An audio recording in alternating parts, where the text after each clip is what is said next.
And we're live with our 308th episode of Absolute AppSec. I'm Ken Johnson at CK Tricky on social media, joined by my co-host Seth Law at Seth Law on social media. Seth, say hi.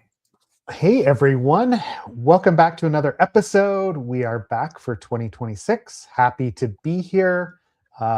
It's been an extended break for us, right? Typically, we don't take as much of a break over the holiday, but this year it just worked out that way.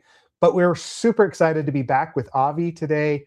We're going to dig into all things OWASP and do short introductions and all of that momentarily.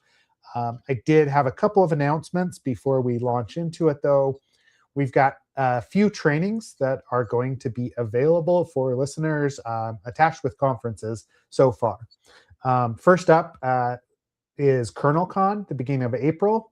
We will be teaching harnessing LLMs at KernelCon. We were not there this last year, but have been there for a couple of years teaching practical secure code review. So we'll see how things go. This is a great opportunity for you to jump in and learn about LLMs, how to utilize them for your application security program. And then we've got two opportunities in Singapore, right?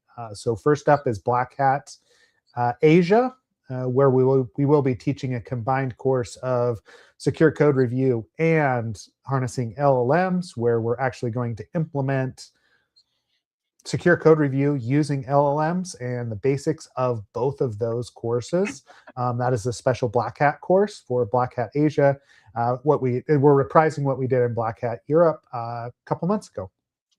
And then also just announced is DEF CON trainings. So for DEF CON Singapore, we're going to be doing harnessing LLMs there as well.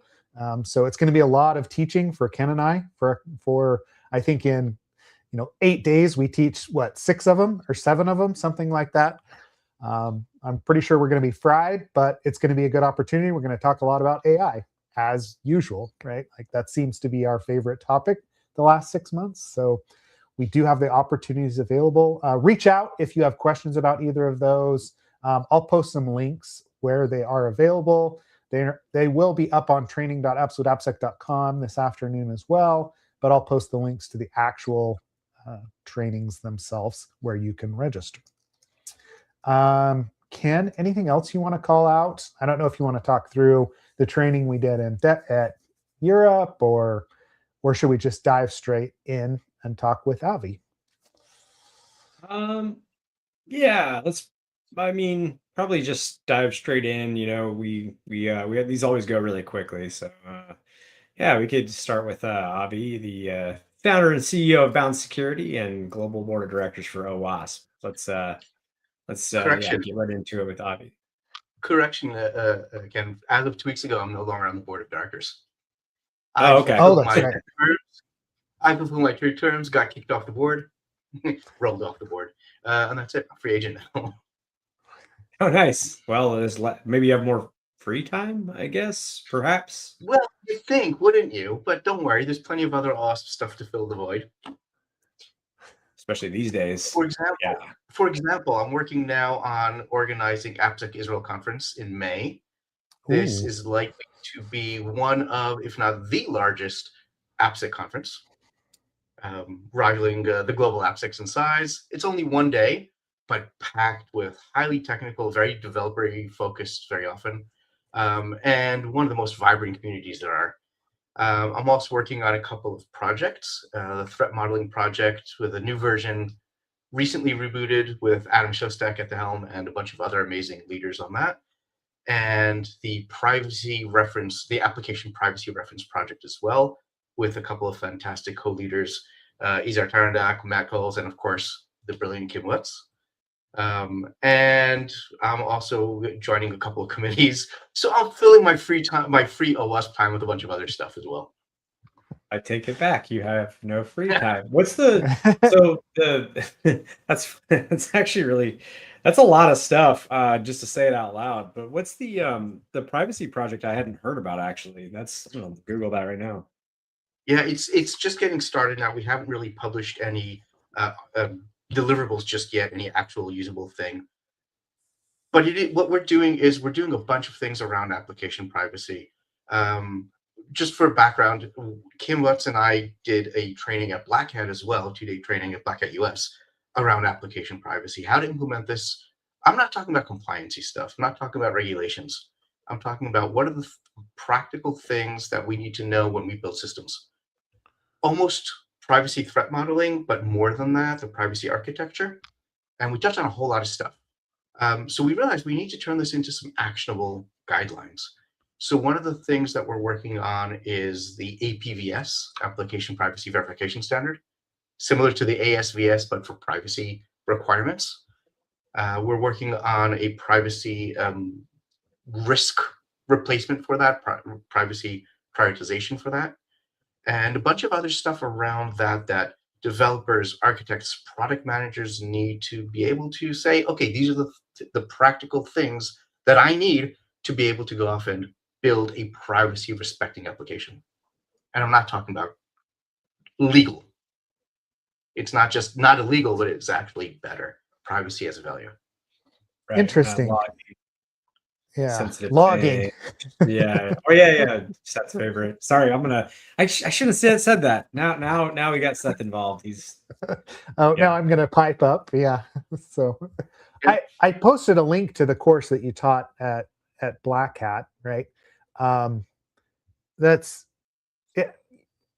Like I haven't like reviewed this quite yet, but this is an interesting topic because I'm hearing more and more kind of about privacy in applications, and what led to the development of this course and like this project and kind of the goals behind it. Like where did it come from, I guess is my main question. So, yeah, that's a fantastic question. And I'm going to talk from my perspective. The industry will have its own perspective. But for me, it really started when working a few years ago on the Threat Modeling Manifesto. Brilliant group, 15 people, if the listeners are interested, in threatmodelingmanifesto.org. There you go. And there's basically a high-level view of what threat modeling should be without being specific about how to do it, but rather the goals and what it should serve. We also had another an add-on for that, the capabilities for your practice. And of course, one of the things we're talking about in the manifesto is that it's not just security. There's other aspects, for example, privacy. And from that, I started collaborating a lot closer with Kim Lutz, who, by the way, is one of the leading researchers for application privacy, as we're calling it, or privacy threat modeling in specifically the Linden threat modeling framework. And I started collaborating with her how to bring privacy requirements into the world of security, right? So we started doing a couple of talks together about combining this, going to security conferences to talk privacy. And at the time, a few years ago, this was kind of rare and people didn't really know why, but then it made a lot of sense. So of course, she's bringing the privacy expertise and I'm translating this to security engineering. And then we said, you know what, it's not just enough to build awareness, let's actually teach how to do this. And then we started working on the course. We delivered this last year, or 2024, at AppSec Lisbon. And that was fantastic. One of the greatest experiences that I had with a first edition of a training. As you guys know, first time you build a new course, it's rocky, it's bumpy. But this one, right? I always bring a notebook, and then like Seth and I will sit there, and as we're giving training, if we realize like a slide, whatever needs to be cleaned up, or like you're saying, like it is rough in the beginning. So I'll always sit there and just make annotations, and then it takes like multiple course runs to actually get to that point where it's smooth. And so anyways, not to interrupt. And listen, there's always going to be changes, always updates. But sometimes you put a slide up and it doesn't resonate with the class, and sometimes they don't really get what you're talking about. But we had this amazing experience that people were sitting there and you saw this visceral look of like, oh, hell no. No, now I understand that. Hell no. And it was just this visceral feeling of, okay, that is exactly what we didn't realize we wanted to achieve. Because once you understand it, it's not just, because privacy isn't just technical like security, right? It's a lot fuzzier. It's a lot, we started calling this the cringe factor. That's really hard to formalize but you know it when you see it. The next version of this, by the way, where I'm really proud of this, we are publishing a card game to build this called Context and Cringe. And this is being published. We actually literally won an award. Allow me to hype myself here. We literally won an award by CyberSec Games from Agile Stationery, the ones who publish all the security games. And they're publishing the game. We're finalizing the last design details right now. It should go on pre-sale in like a week or two. And people that have played this is like, oh my God, this is such an amazing experience of you make one small change to the context of the application, and it changes the whole feel of what that cringe feeling gets you. So the idea is that for security champions or privacy champions or product managers, you start playing this and you start getting a feel for what are these changes? What effects does this actually cause the privacy feeling, right? Privacy respecting of the application. And all this comes to be able to capture that knowledge of how to build an application that is privacy respecting and not illegal.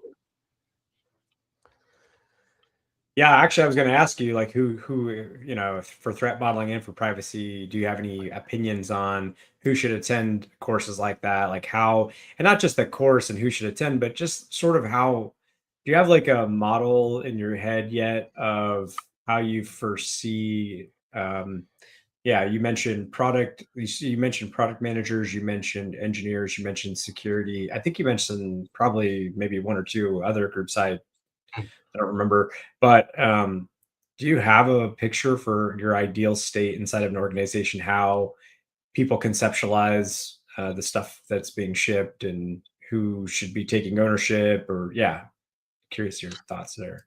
Yeah, so for security threat modeling, I most enjoy teaching developers, right? Because you can do threat modeling.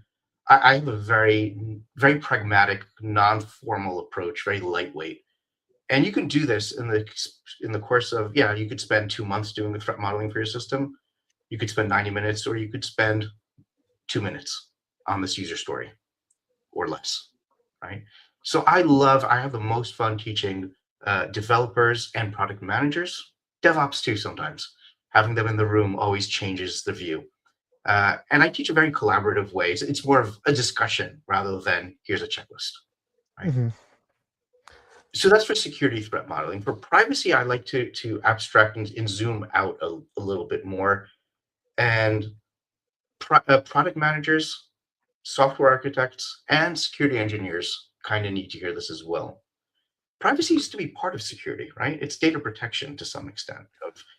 It's just changing your focus of who it is we're protecting, whose data, who the threats are, and what we need to care about. And yet we kind of lost that a few decades ago for security. So a lot of times security engineers are responsible for this, but don't really have that mindset or the tooling or the tools to think about that aspect. Yeah, I mean, you start to talk about it, and I start to think about the CIA, like the confidentiality, triad, right? Like, and integrity as well, but it's more confidentiality, like how your system or how your application actually, well, protects data, but protection and privacy are kind of like, yes, they're related, but it's not quite the same thing, right? Like how you handle that, and then you start talking about data classification and what it is to actually be private. It becomes fairly fascinating to me, especially in the age of AI, as we're introducing chatbots or we're starting to send this data to third-party systems. Like the application itself is no longer an isolated actor when it comes to data.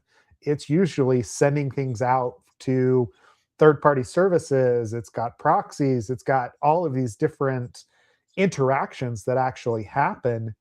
And it's a minefield, to your point, right? Like it becomes a privacy minefield on how you actually protect.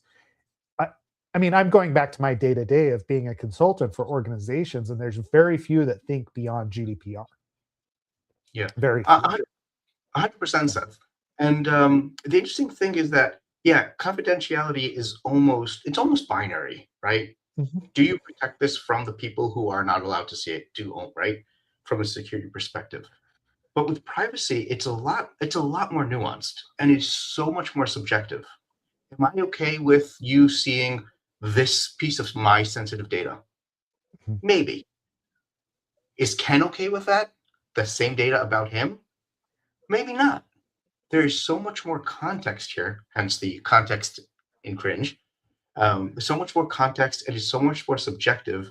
Um, there's several layers of what context actually means. What context means is depends on the context you're using the word. It's one of those better words. So it becomes complicated, nuanced, contextual, and sometimes very subjective per person. And you need Yeah. to be able to capture all of that. It's so much different from just is this confidential or not. Yeah, I mean, I start to think of the gradients to your point, right? Like it being subjective and context matters. I like even just attendees to conferences like AppSec USA or one of the global AppSec conferences versus who goes to DEF CON.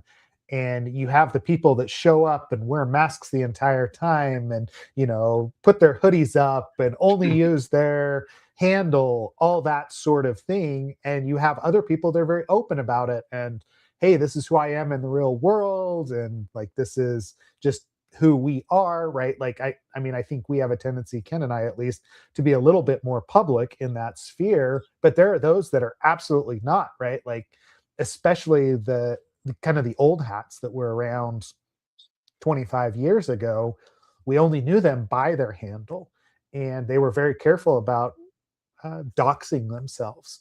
And so designing a system for both of those people, those like extremes, is a difficult prospect. Um, Absolutely.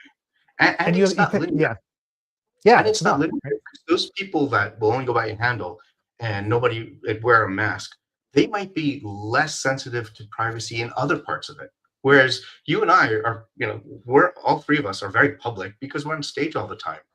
And I don't know Yep. about you, but I am very protective about privacy in other areas of my life. Hmm. So it's not Yeah. linear and it's not directly, you can't directly conclude what a person will want from that. Hmm. So yeah, it's a lot fussier. Humans are messy, Yeah. and privacy is not a technical thing. It is technical, but it's also very human oriented. So what is your baseline kind of recommendation for that, right? Like without digging too much into Linda or the the training itself, how do you recommend that developers approach privacy when there is that when it is so fuzzy?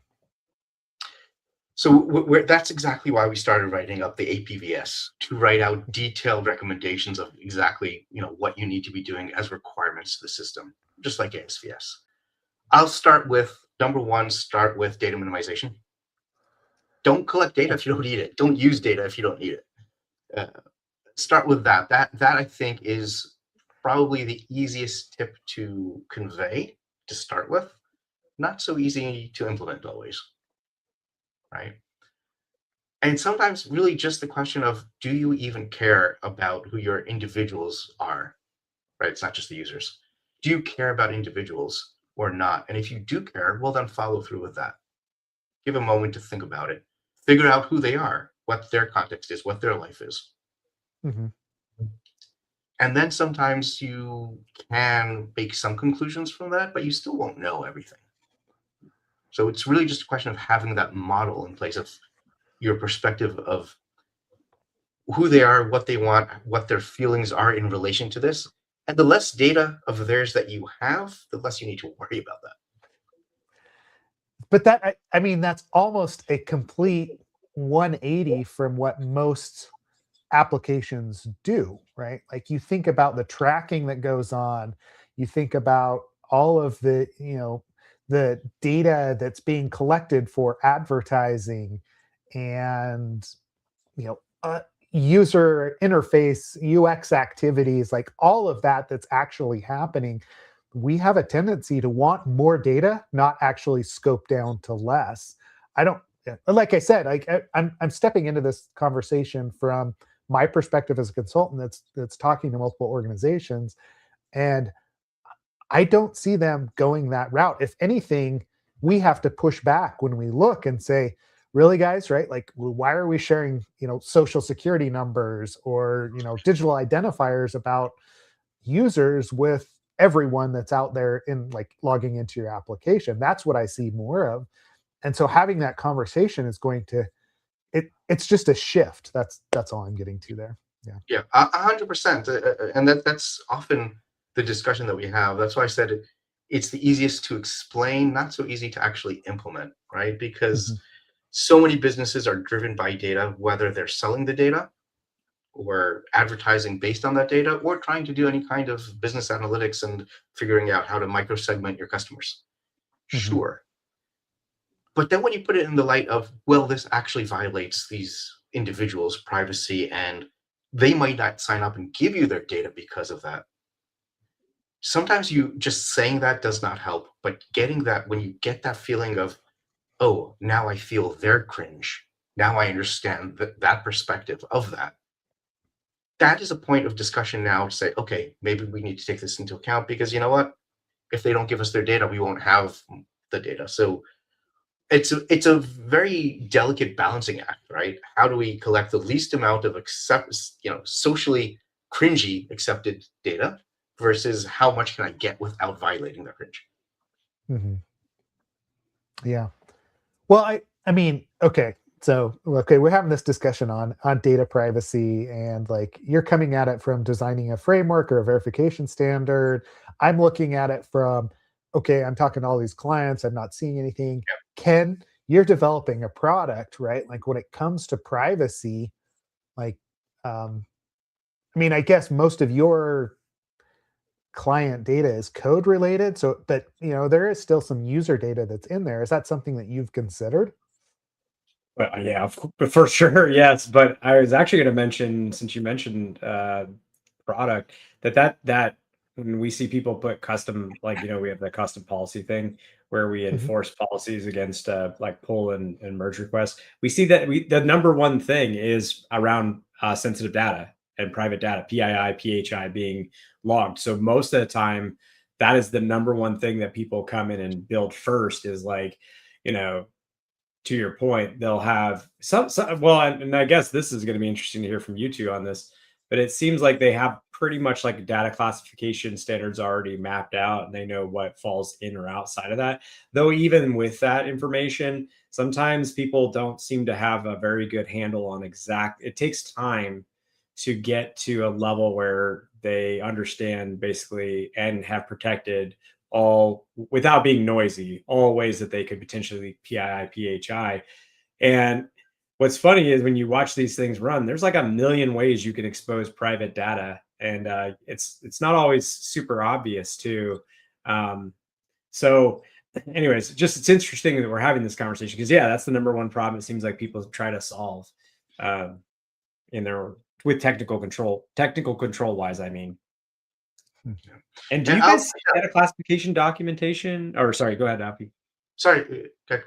I was just going to say, point out, when it comes to some of that data, yeah, we need to know location, right? Do you need to have precise GPS coordinates? Do you need to have an exact address? Or perhaps you're just collecting demographic information and the city alone is enough, or the region, that is enough. And you can still collect that data just at a lower resolution.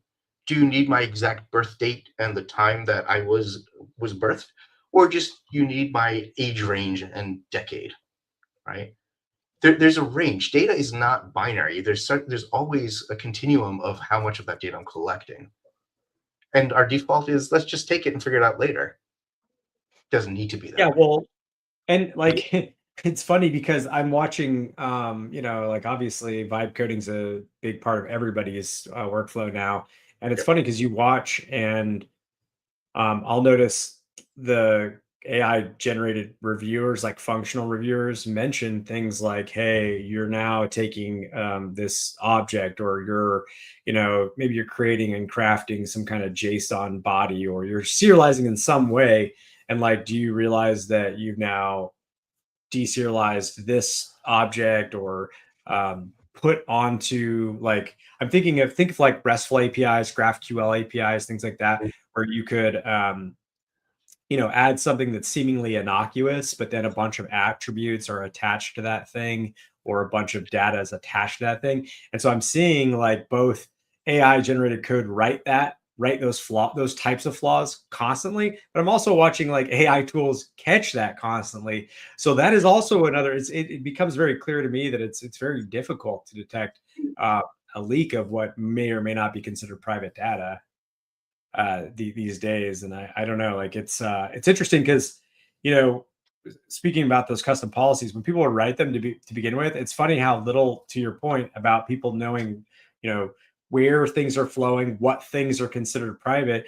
Like the question was, are we logging or storing anything that's sensitive insecurely, or something like that, something very broad.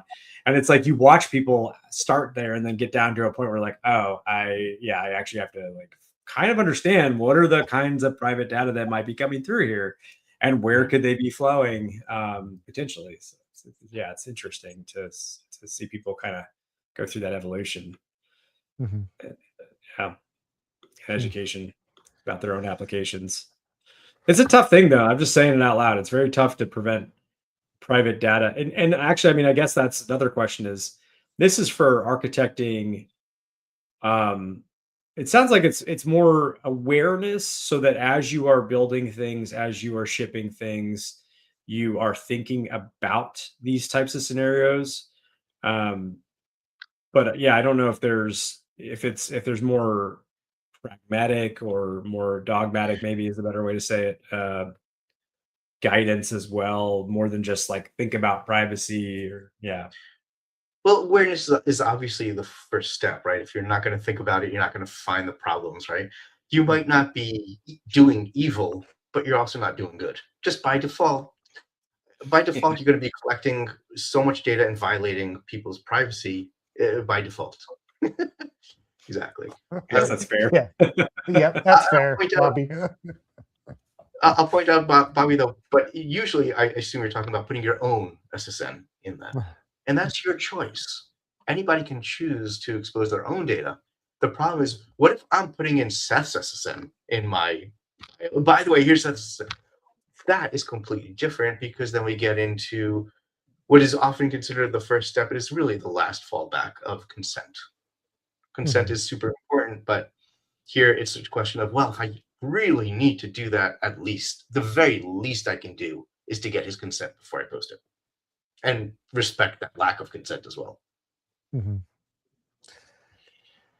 Yeah, I mean, it feels like a non-trivial task. I'll be interested to see the verification standard when you come out with it. Like, I can see this being extremely helpful. I mean, Bobby did bring up in the like his chat as well, like talking to legal, like what sort of legal ramifications are associated with privacy data.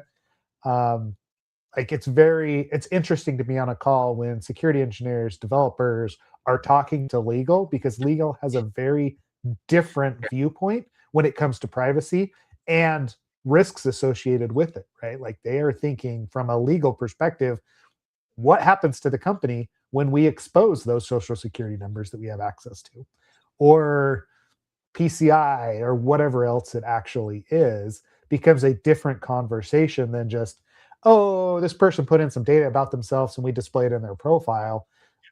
It's also like, what are we on the hook for if we do accidentally expose that to people that it wasn't intended for? Yeah, and the interesting thing is, if you put product managers in that room, they will have a different view of risk. And when they realize, and I've had this conversation, it's like, yeah, of course I'm going to collect that data. Oh, but 1/3 of your potential customer users won't sign up if you are asking for that information, and you lose signups. That is now a different conversation. Now we're talking about product risk and not legal risk. And honestly, that is where I prefer to focus. Not a lawyer. My father was. That I don't find legal regulations and all that stuff to be that exciting from a technical perspective. It's important, of course. That's where you get the teeth from, of course. But it becomes a lot more nuanced when you think about that from a product perspective. Yeah. Yeah. Well, good. Yeah. So, well, keep us up to date because I'd like to see the game as well as you launch that. And like when the standard comes up, we will definitely post that and yeah, probably And have a conversation about it at the very least. Right? can I also Yeah. hype training, as long as we mentioned? Oh Because yeah. we're going to be delivering a one-day version of the same Black Hat training, a subset of that, more focused on how this integrates with AI systems or how AI integrates with that, how privacy affects that, at OWASP London training days next month. And I'm hopeful, optimistic we'll be doing it at AppSec Vienna in June as well. Don't know that Okay. for sure. Cool.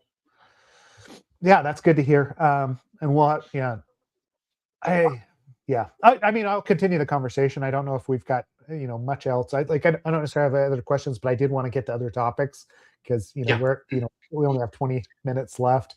Ken did post the AppSec IL link. What is it? So, let's talk quickly about that, and then I wanted to get into a little bit on your experience the last couple of years being on the OWASP board and Yep. how that has been. But can you talk a little bit about AppSec IL, what the goal behind it is, what you're expecting to see, right? Because I know Ken and I were at Global AppSec EU when it was in Tel Aviv a number of years ago. I think that was 2019. 2019. But That's right. yep. So You what guys is had a good that? time? Oh yeah, it was great, right? Like it was, yeah, it was fun. Yeah. So listen, it started off as a local conference. So, there's OWASP AppSec days all over the world. And this started in, I think, 2007 was the first version that we had. And up until COVID, it was continuous. Then we stopped. Then we came back. Then we had war. Then we came back again. So this year it's going to be quiet, right? It's going to be bigger. So we're expecting close to 1,000 people to attend. If you're considering travel, I will say, Seth and Ken had a great experience coming to Tel Aviv. It's the perfect season for it in May, by the way, before it gets too hot. Perfect beach weather, fantastic food, right? For all you foodies out there. And it's a great experience. The conference itself is both highly technical and very advanced, but also very accessible because we get a high percentage of developers attending there. Right? There's a ton of security research going on, of course, in Israel. By the way, shout out to companies that might want to sponsor a conference. I'm the guy to talk to about that. And there's always very advanced. I think we're having 3 tracks this year. There's always very advanced stuff and also here's how to do processes and things like that. So yeah, it's going to be a fantastic community event. Like all OS conferences, it's about the community, right? You come and you talk to more people than you thought you could and have more interesting conversations than you do pretty much at any other event. Yeah. Well, actually, I remember the first day, the first morning that I was there in 2019 with Seth, went to get some breakfast, and someone was like, "Oh, you from Absolute AppSec?" And I was like, "Yeah." And they were from, I don't know, London or something. And it was just cool because you met people. We got to meet people from all over the world that all kind of flew in for, just some intense training and conferencing, and it was a good show out. So I really enjoyed it. It's easy flight too, at least from where I'm at. So maybe not for Seth. It's a little bit longer for me, just a little bit, but close to Europe, though. Yeah, it is. It's cool. All right, so let's talk about OWASP a little bit, right? You have been a board member as recently as 2 weeks ago. Overall, Ken and I have a lot of discussions on OWASP, right? Just in general. Obviously, it's kind of the gorilla in the room as far as application security is concerned. There's so much activity. There's so many projects. There's so many conferences and different personalities associated with OWASP. So, I mean, my first question to you is, what was your biggest proud moment, I guess, or accomplishment that you had on the OWASP board? What are you most proud of that you did over the course of those couple of years? Oh, that's a really good question, and I haven't had time to sit down and actually reflect back on all of that. Hmm. I've had a lot of proud moments. But we've also had a lot of it's. I got on the board 4 years ago, right? And for those Hmm. that don't know, board terms are 2 years, and you can have a maximum of two in a row. So I've been on the board for 4 years, which means that I basically started smack dab in the middle of the COVID, you know, pandemic. Yeah. Which means that the organization was in the midst of a reinvention, because if the main thing was conferences, and it still is a big thing, but we had a few years of no conferences. How does the organization fund itself? How does the community meet up? So we went through a hard time, and the fact that we got through that, I think, is more can be attributed to the staff that did an amazing job pulling through and kind of in very short order figured stuff out. And being part of that also was very amazing. Um, Coming back from that, and I think it was end of 2022, right, if I'm not mistaken, was the first big global AppSec post COVID, and kept getting bigger and growing and doing amazing things. Being able to reboot that and growing all the projects, we have hundreds of amazing projects that are getting bigger and greater now. We have hundreds of chapters worldwide, and that this Hmm. is growing, right? Um, Most recently, I don't know the most proud, but most recently, we what does the board do, right? We create policies. That's what we do. We pass motions. We have discussions. We recently we're changing how the board is created and run, including the elections process, the qualifications, and all that stuff, to ensure that going forward, the board just gets better. They wouldn't let people like me on the board anymore, right? Um, what's the thing about groucho marx? Don't want to be part of Yeah. it that they let you be part of. Yeah. But yeah, just making it better and stronger, and raising the bar for that, and getting people more interested. And I think, as I'm speaking, I think one of the things that I'm most proud of is increasing volunteerism. Okay. Okay, Yeah. we did a lot of that, and I had a lot of part of that, because that's what OWASP is, right? It's a huge community, as you said. It's the gorilla in the room. It's the gorilla in every room when it comes to AppSec, and it's run by staff of 7, Yeah. not 700, 7 people on a Hmm. shoestring budget, right? Because it's based on volunteers worldwide. We have hundreds, if not thousands, of volunteers. We have tens of thousands of people participating in the community, right? And this is all done by getting people to step up and do more. And this is how I got into OWASP, right? Oh, you want to do something? That's fantastic, brilliant. Here, go and do it yourself. You're up. You want something done? Yep, you're in. Yeah. And that's how we work. That's what OWASP is. That's what volunteerism is all about. And especially the past couple of years, I've seen this really, really explode to some projects that have dozens of contributors, some even more. More projects being more active, more stuff happening, more people stepping up and saying, "Yes, I will be part of this. Yes, I will help carry that load." And I Hmm. think that's brilliant. I think that's amazing.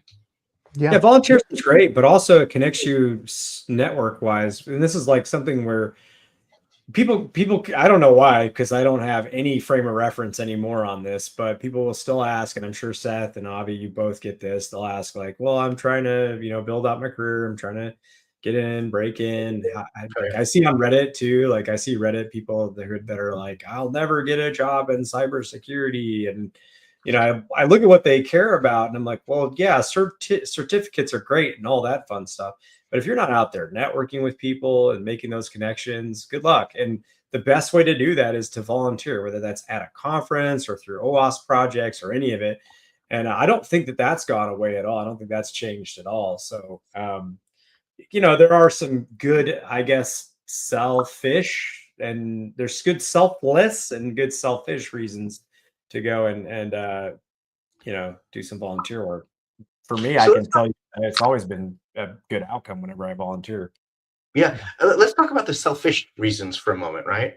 I could talk about the jobs that I got offered because I'm very visible in OWASP, and I took at least 2 jobs that I got offered. As a consultant, Bounce Security is a consulting agency. I get tons of projects through this all the time simply by being visible. Oh, you're on the board. You must be an expert. I mean, I might be, but being on the board has nothing to do with that. Yeah. The thing about volunteering at conferences, I'm sure a lot of your listeners will agree. So many of us got into the industry to work with computers so we don't have to talk to people, right? A lot of us are shy introverts. You can't tell that on me, but I really am. And we found out that, well, actually, you do need to talk to people. You do need to actually communicate and build up, no matter what you're doing. Even as, I don't know, a technical pen tester, you still have to write the report and communicate it to your client, right? No matter what you're doing. And being part of OWASP, I learned sales, marketing. I learned a lot of stuff doing this thing for OWASP. It's easier to sell somebody else, right? And volunteering at a conference, it takes a lot of that introvertedness, cringe feeling away from you. I was like, no, you're on the job. You're standing behind a table. You have that space, and it gives you an excuse to talk to people and a frame. And you know what? It gives you an excuse to walk away because you have other jobs you have to do. So it's the perfect shield to be able to, for those shy introverts that don't like or don't feel comfortable talking to people, it gives you that framework to do that comfortably. Yeah.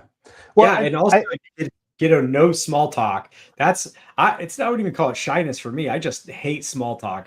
what are we talking about? It's nonsense. Like, let's talk about stuff that matters. I talk about the universe more than I would want to talk about like the weather outside, right? So like, let's not do that. And you're right. It's like you have a function, you have a purpose. We can talk about that. There's at least some meaning to our conversation. So I think there's many ways. Sorry, Seth. I can tell you were about to say something. I've interrupted. No, what were you gonna? you're good. I mean, you're absolutely right. Like from a shyness perspective or introvert perspective, I still think one of the best things about OWASP, like the chapter specifically, is the ability to go talk about relevant topics that you're dealing with on a day-to-day basis, learn how to present, learn how to communicate those effectively, because you have chapters that are 5 people. You have chapters that are 200 people that show up. There are opportunities to actually go share your research in a small format, a large format, and to get to know other people. I mean, those are one of the best places if you want to workshop an idea or a talk. OWASP chapters are the best places to reach out because they're always looking for somebody and an interesting topic to talk about. They're some of the best places to actually go present that research, present that idea, see if it's actually something valid that people are concerned about and want to talk about.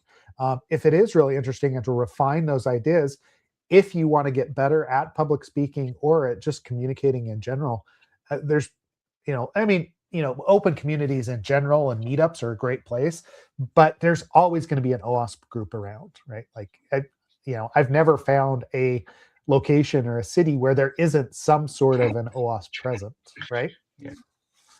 Yeah. And I'll say, once you've done that and done the experience of, okay, this idea makes sense. I want to take this to a larger stage. Global AppSecs are so friendly, so receptive to first-time speakers as well, by the way, or experienced speakers. And shout out, there's actually, OWASP is doing an open workshop tomorrow about how to submit to the Global AppSec CFP, Call for Presentations. I'm doing this together with Izar Tarandak and Shira Shamban. And we've done this at Global AppSec for the past few years, and it's great receptive. You might have a great idea, but you don't know how to present that, and you come and show up, and within the course of an hour, it's like, oh, now I know how to actually frame this in a better way that not only will it get accepted, but it will be interesting to audiences. That's a good shout out. I was just trying to find the link for that. Do you have that somewhere, Avi, that we can share? Is it just on OWASP.org? I'll grab that in a second. I'll drop that in the chat for a second. Okay. Because that'll be a good one to actually share out. Virtual seminar. Never mind. I found it. You found so it? You want to be an OWASP speaker. There you go. And it's, what is that? Yep. January 14th. That's great.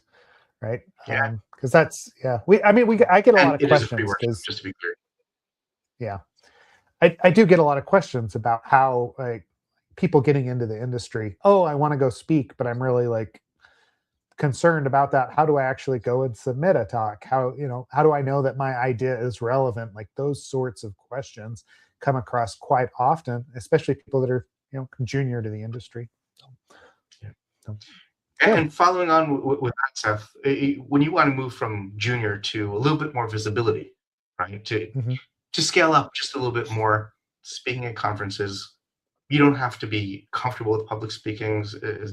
Studies have shown it's one of the biggest fears that people have, but you can do it in a comfortable way, and it helps. It helps the visibility. Yeah. Yep.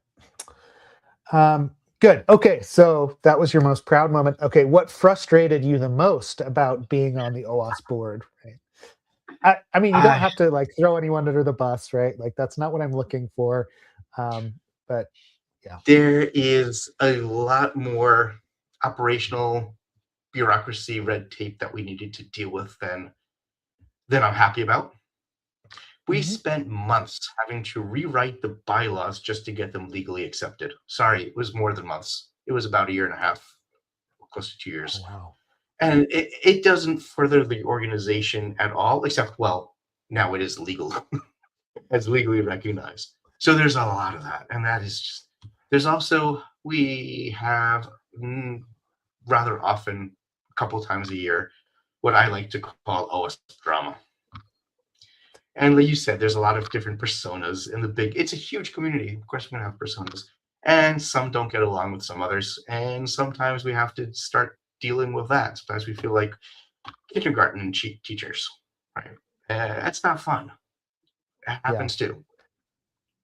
I mean, I think that's the nature of volunteer organizations, right? That are mostly volunteer. Since it is, right, like everybody's they feel like they get a say because they're giving their time, they're putting effort and things into it. There's not necessarily pay that comes out of it, right, in the same way. And so the Well, recognition, yeah, yeah. What were you going to the say? well, Sorry.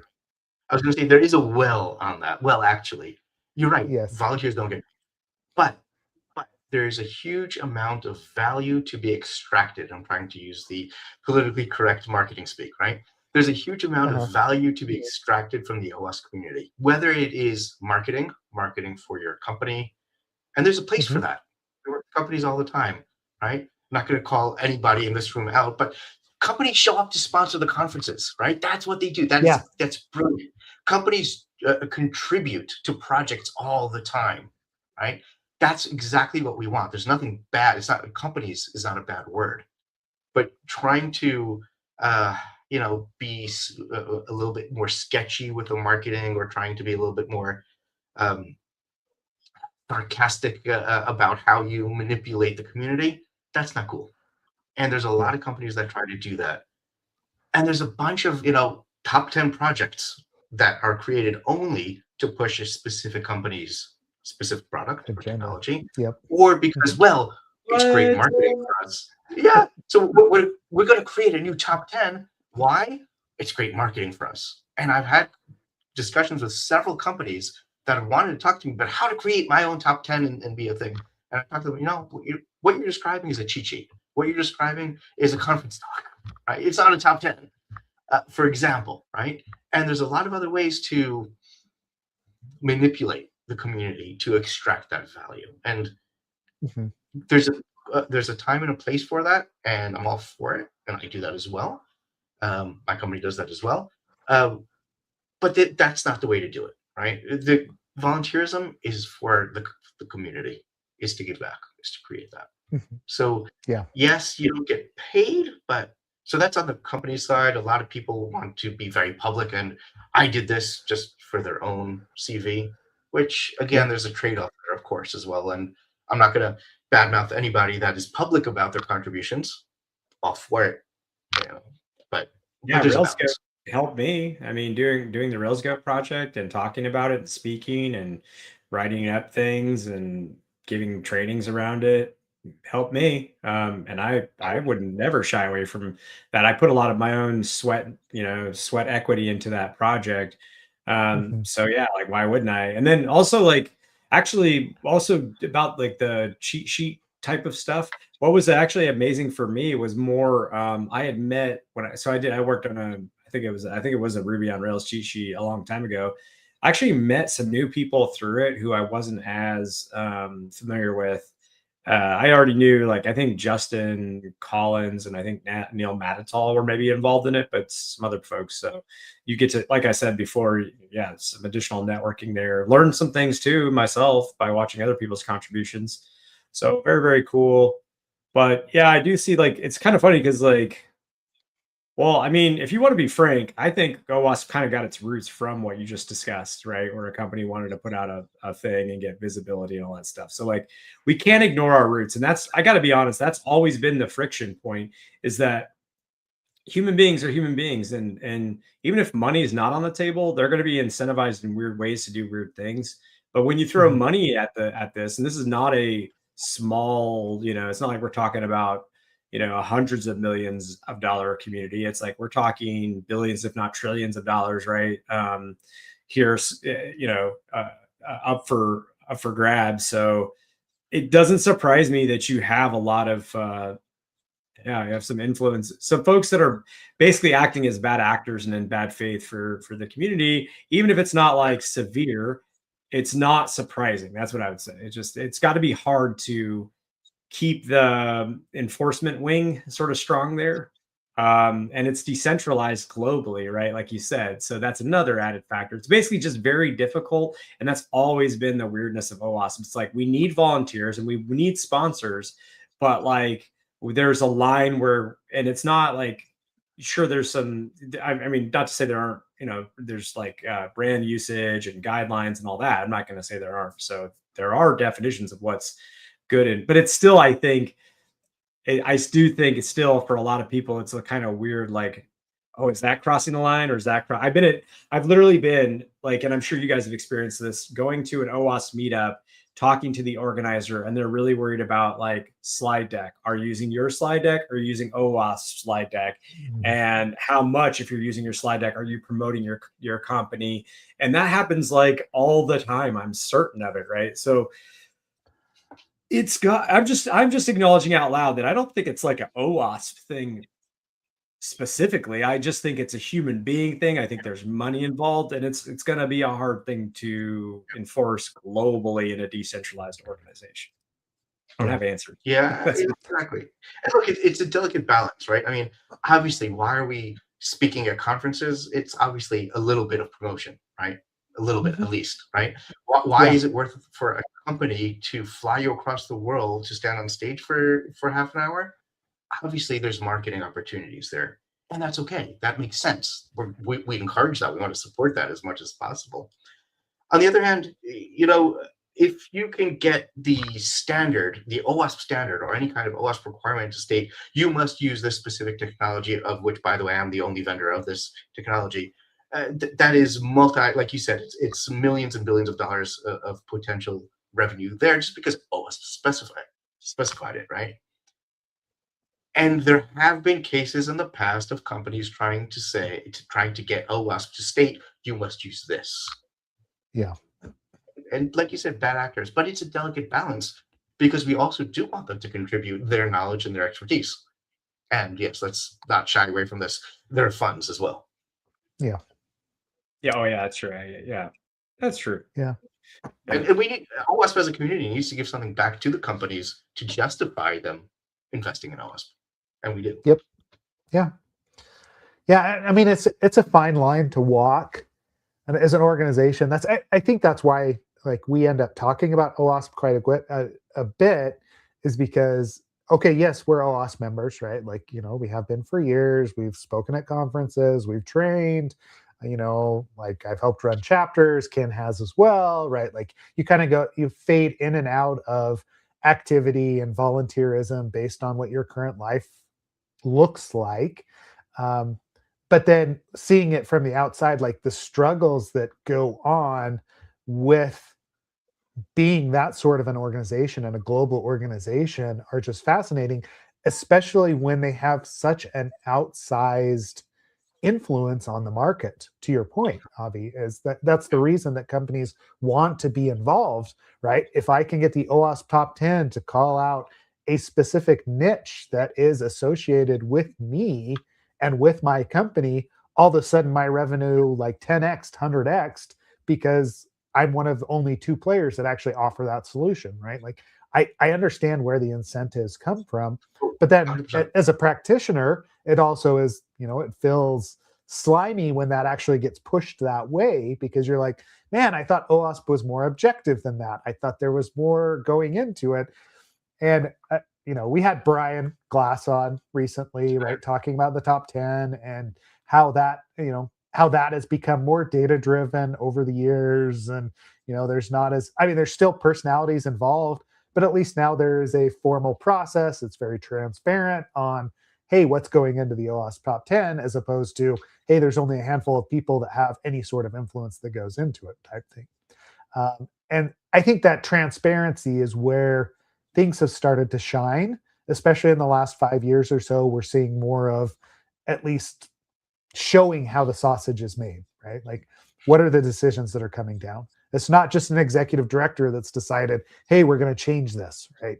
It's, okay, we've taken surveys, we've talked to the community, we've got the board that's actually chimed in, everything's public. Let's talk about what's actually happening, because that transparency gives practitioners this trust that they've got, it's not necessarily being run by one company, or there's at least wider considerations being taken into account. Right? That's kind of what I go back and forth on is, hey, let's see what's actually happening and what's being driven, and make sure that transparency stays relevant and stays top of mind, because the second that it becomes it becomes less transparent is where people will start to get up in arms about things. I just want to throw one more nuance of what you just said, which further complicates everything. Yeah. Each project, especially the top 10, runs completely independently. Mm-hmm. There are guidelines, there are policies. The board has no input or say whatsoever. Mm-hmm. So it's not just distributed geographically, it's distributed, each project is perfectly independent. Mm-hmm. And yes, that's what I was going to say. Yeah, to your point, like people, because it's funny you say that, because I was just, before you said that, I was in my head, I was like, well, yeah, that's what there's a lot of like, it's funny because there's a lot of like, OWASP this and OWASP that. It's like, man, it like, because I've thought about this, especially when I sit at those, like I saw you at OWASP DC in, I don't know, maybe October, I think, or something like that. But yeah, so I was sitting there just kind of, I had time to just kind of look around at one point. And yeah, I was dialing it back on like all the different activities going on, the different committees, the different projects. And it was really like, I guess when you see things in person, it has a different effect. And it really kind of dawned on me, I guess, and it's silly that it took so long to dawn on me, but it was like, there is OWASP, obviously, but it's not like OWASP, right? It's like this specific, like you said, project or whatever group meetup or whatever in this specific region, or comprised of these specific people that probably are so detached from, I don't know, whatever the idea of what OWASP is. It's so decentralized, and it's so like split up and divided. It's just siloed. That's the way I'm trying to, or what the word I'm looking for. So we do try to break down the silos, but yeah, it's completely decentralized. There's a projects committee, there's a chapter committee for people to talk to, right? There's a director of projects, and Star Brown is fantastic. And she approves every project that goes in, the committee discusses it. The board has no connection to that. There's new projects that I hadn't heard about at all. The new top 10 that came out the end of last year, I hadn't seen anything about it at all until the draft release, the release candidate. Because it's not the board's choice, it's the project leader's choice. Mm-hmm. And then, of course, there is kind of a safety net that, and it has happened in the past, that a project leader did push their own stuff in, and then it gets called out. But there's a whole process around that if there's a problem with it. Safety net. Well, that's good that there's a process around that. I don't think we have time to go into it, but that does pique my curiosity a little bit. But all right, we Compliance are at the process, hour mark. So. the complaints, there's the director of projects if you really have a real complaint. Yeah. Give that job to Seth. We should give that job to Seth. Let him bark back at people. He's really good at that. He comes off like a nice guy, but lo and behold, I have my my handle that I use, right? Like the alter ego that comes out. Yeah. Mr. Law. No, I made that up. Mr. I am the law. Whatever. Yeah, there Exactly. you go. Well, sweet. Avi, we've been going for an hour. It's always a pleasure to talk. Always, I'm interested to see again the privacy stuff as it comes out. Like, as you, we might want to just do a follow up on that when the verification, like when that is fully baked and you have a release, because I know there's a lot of developers that I deal with and security engineers that are going to want to talk through that. So it'd be interesting to at least dive a little deeper into that. Keep us apprised, or we can watch and also ping you, right? Like when that actually happens, and we'll schedule another time to actually talk about it. Fantastic. If you're up for it, that is. Yeah. Maybe I'll drag some of the co-leaders in. Yeah. Yeah. It'd be interesting to bring everybody in, because like the more kind of voices that we have in the room, I'd be interested to ping people on what their experience is and where they're coming from, as they have different pieces that they've suggested and different, items in that list in and of itself. But yeah, we don't want to, take up too much time and be cognizant that, you have, spent your hour with us to start 2026. Is there anything else that you would like to promote or call out before we go ahead and close things up today? The community is us. Step up and do something. Yeah. Cool. Yeah. I mean, that is kind of what OWASP is, right? Is, if we don't do it, nobody will, right? That's how we all became chapter leaders at one point, right? Like, it was like, hey, I think that we should do this. Oh, good. Yep. Then you're the one. Go for it. Tell us when you're done. Yeah, exactly. Good. Ken, any other final thoughts before we go ahead and close things out today? No, so you're going to be, well, yes, but no. So London, OWASP training day. No. That. Sorry, what was the date on that one? End of February. I don't remember exactly. 27, 28, something like that. 27. Obviously, you mentioned May 18th, OWASP Israel. My other question, so like, are you doing RSAC and besides SF at all, that whole scene, or where else are you going to be basically? Not this year. Okay. So just that, those are kind of the two major until May. That's where we definitely know we can catch you. Yeah, I'm hopeful to be doing this training again with Kim at AppSec Vienna in June. That's as far as I can look. In June, okay. And then in terms of people reaching out to you, any preference? Like, does it matter? Like if it's x.com or LinkedIn or email? I'm not on X that much anymore, but I'm definitely on LinkedIn all the time. Message me there is fine. OWASP, find me easily. I'm all over the place. Cool. Okay. Cool. You are all over the place. Yeah. So awesome. Sorry. All right. Well, again, we appreciate your time, Avi. I'm going to put your LinkedIn here on the show notes really quick. Cheers. Thanks for having me. So people, let us know how things go. Appreciate all that you do for the community and appreciate you being on the show. Thanks to everyone that was listening and tuned in today. If jump into Slack as always, if you want to further the conversation or have questions for Ken or me. And otherwise, we will see everyone next week. All right. Thanks all. Thank you.